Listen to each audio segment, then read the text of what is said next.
Thank you, Mr. Chairman. Senator Warren of Massachusetts is recognized. Thank you, Mr. Chairman. It's good to see you, Secretary Yellen. So today I want to talk about the one percenters, not the billionaires, but the billionaire banks. America has more than 4,700 banks, but the ones that have the power to crash our economy and the ones that get government bailouts are not the community banks. No, the ones that pose a threat are the giant banks, the multi-billion-dollar banks. So the Fed has proposed increased capital standards to make these giant banks hold more capital. And it turns out that even among those billion-dollar banks, nearly 90% already hold enough capital.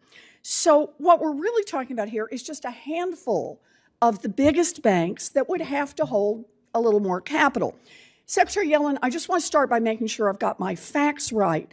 Would the new Basel III rule on capital standards have no impact on community banks and, in fact, only make a handful of giant banks hold more capital?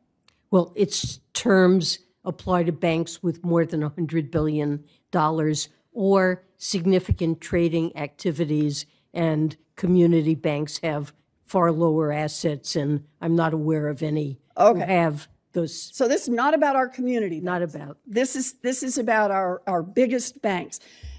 Why is it so important for these giant banks to hold more capital?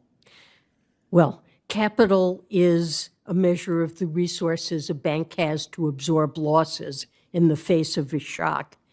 It's even in normal times, capital is something a bank has to have in order to lend, and so it's critical to meeting the borrowing needs of households and businesses throughout the economy.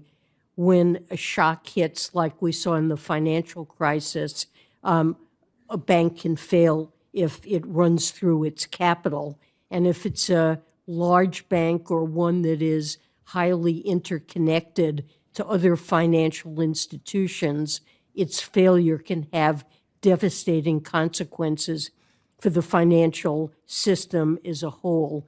The failure of one bank can transmit huge problems to other banks that it lends to or borrows from. They too can fail, and we can see an event like the 2008 financial crisis.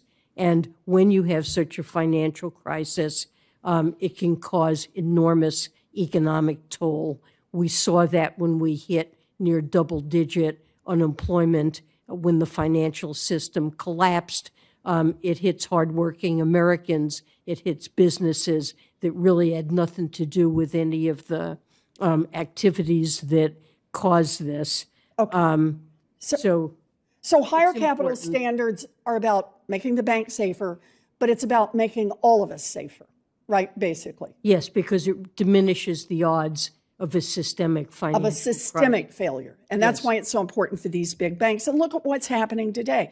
Less than a year after 3 billionaire banks collapsed, another one, New York Community Bank, is now teetering. So we're just trying to make sure that these giant banks don't go broke and come back to the American taxpayer like they have done before to get a bailout. But the big banks like JP Morgan, Bank of America, Citi, and Wells Fargo are fighting back hard against these capital standards. They've spent millions of dollars lobbying. They're even running ads during the NFL playoffs, claiming that if they have to be a little bit safer, it will somehow raise grocery prices for American families. You know, in other words, they want us to believe that big banks are really worried about Americans' grocery bills. Nobody believes that. So the question is, what is this really about? The answer is profits. If giant banks have to hold back just a little more capital, that could bite into their buybacks and their executive compensation. In fact, Morgan Stanley recently said it out loud.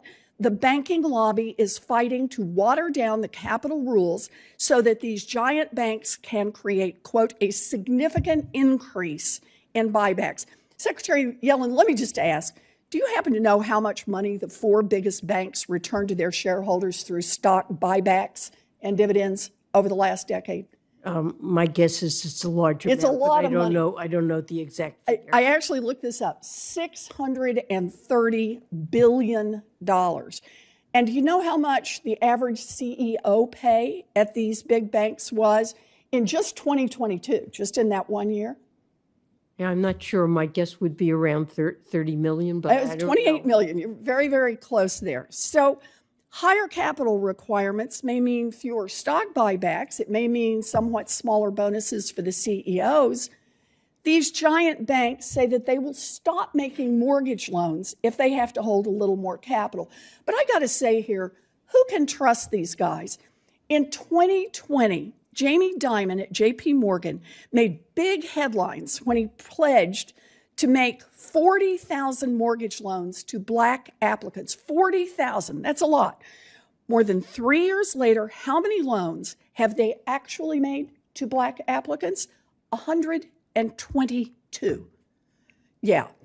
So that's what this is all about. The biggest banks want to be able to push hundreds of millions of dollars out the door to investors and CEOs, while the banks take on more risks. And then when things go wrong, and they will go wrong, they want taxpayers to bail them out again.